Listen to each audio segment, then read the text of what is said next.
जय शिवराय मित्रांनो पोकरा 2.0 अर्थात नानाजी देशमुख कृषी संजीवनी प्रकल्प टप्पा 2 च्या अनुदानाच्या वितरणाच्या संदर्भात एक अतिशय दिलासादायक असा अपडेट आहे।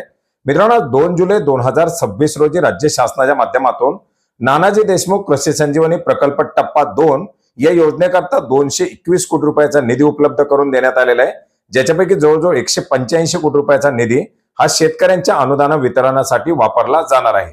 मित्रांनो राज्यामध्ये नानाजी देशमुख कृषी संजीवनी प्रकल्प टप्पा 2 ही योजना 21 जिल्ह्यामध्ये राबवायला मंजुरी दिलेली आहे।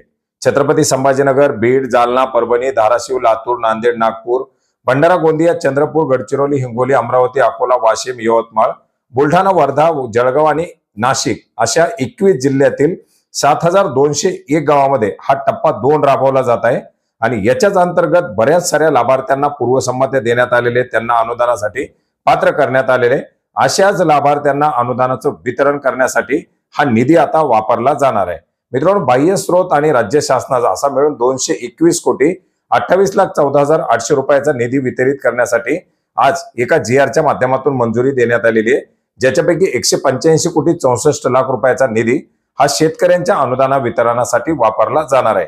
मित्रांनो हा महत्वाचा असा जीआर आपण maharashtra.gov.in या संकेतस्थळावरती पाहू शकता। याची लिंक आपल्याला या व्हिडिओच्या डिस्क्रिप्शन बॉक्समध्ये सुद्धा देण्यात आलेली आहे।